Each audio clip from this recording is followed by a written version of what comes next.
Hey, May. How you doing? What are you wearing? Something skimpy, I hope.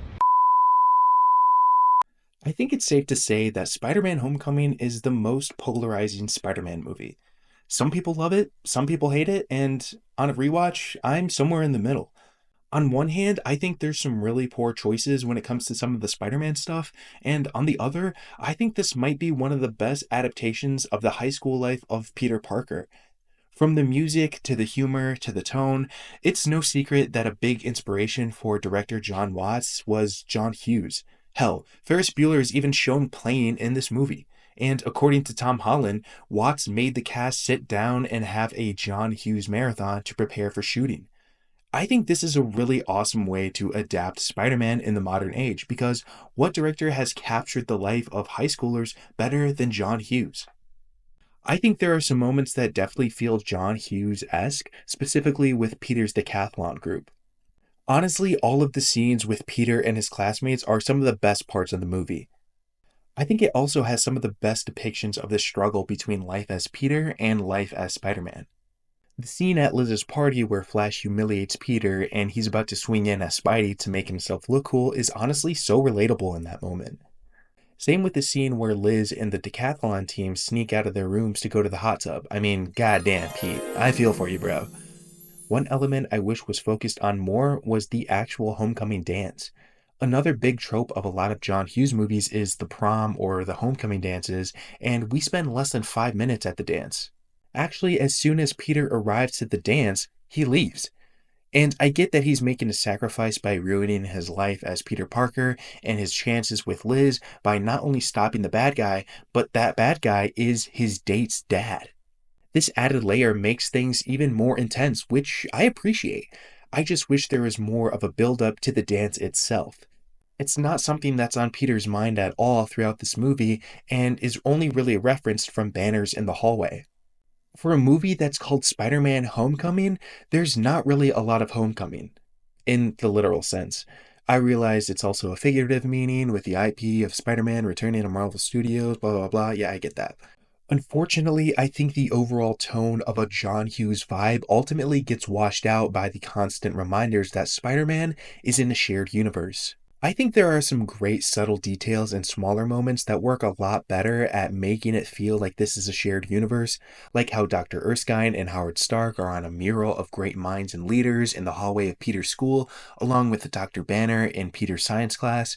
The principal of Peter's school is a descendant of one of the Howling Commandos, played by the same actor. And I even enjoy the PSAs from Captain America. I genuinely think they're funny, and the reference from the events of Civil War is used perfectly. Thank you, Captain. I'm pretty sure this guy's a war criminal now, but whatever. I have to show these videos. It's required by the state. Let's do it. But it should have stopped there.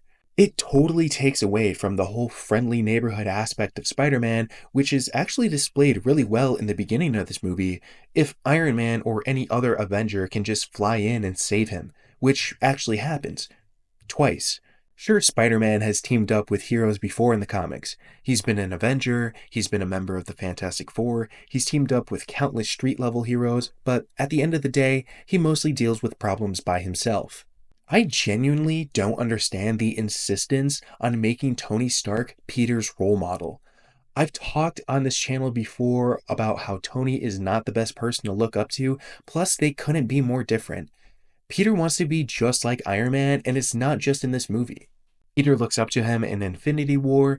Tony invents time travel after looking at a picture of them together in Endgame. And in Far From Home, Peter is still looking up to him even after death. Spider Man should not be looking up to some tech billionaire.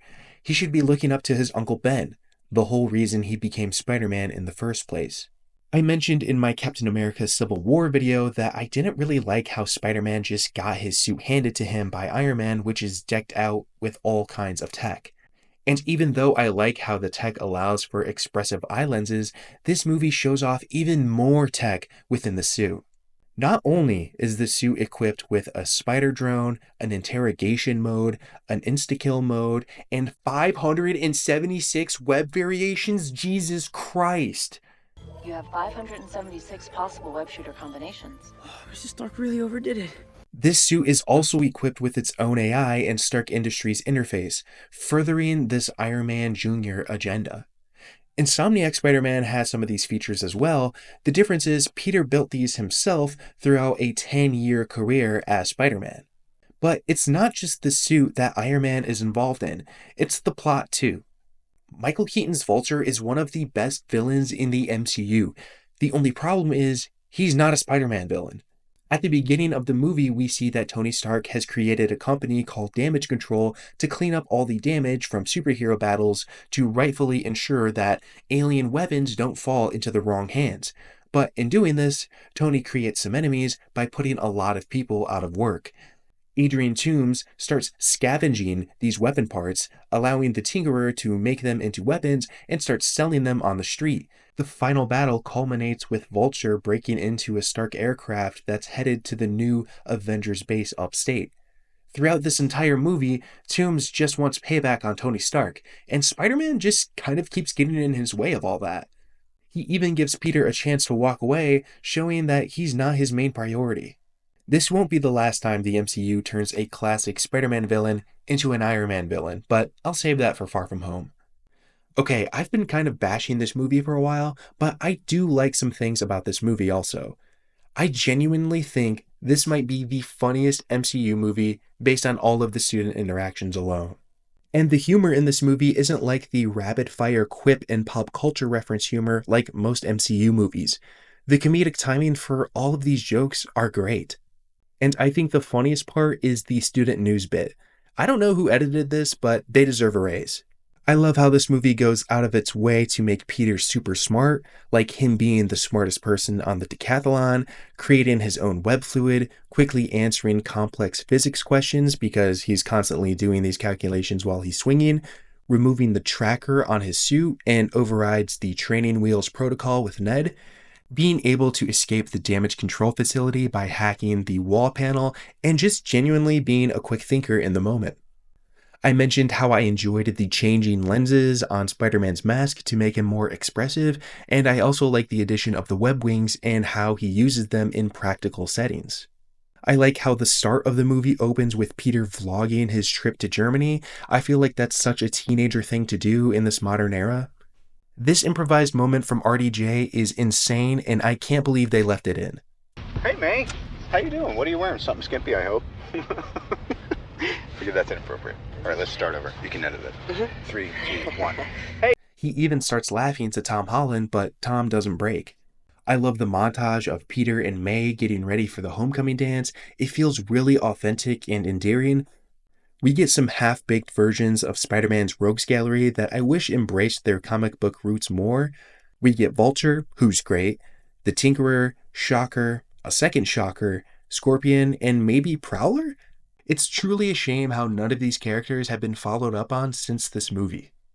I appreciate how Spider-Man is put into situations where he can't really swing, which gives him a disadvantage. We see him in the suburbs, a golf course, an iconic New York ferry, and outside of an airborne plane, which is all pretty unique and interesting, but the downside is that Spider-Man doesn't really swing through the city in this movie, which seems kind of essential to a Spider-Man movie. Even when the plane crashes by Coney Island, he's not swinging around on roller coasters for an iconic final showdown, which is something we've never seen in a Spider-Man movie before. I feel like they were really close but missed their opportunity to do something really iconic with Spider-Man here. Overall, I really want to love this movie, but at the end of the day, I can only say that I loved the Peter Parker stuff. Even though this movie is a lot better than I remember it being, I just think that the Spider-Man story and action isn't amazing or memorable. But what do you think? Do you agree with me, or am I totally wrong about this movie? Let me know in the comments below. If you made it this far, thank you so much for watching.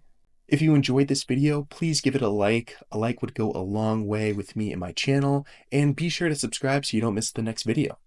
I'll see you in the next one. Bye.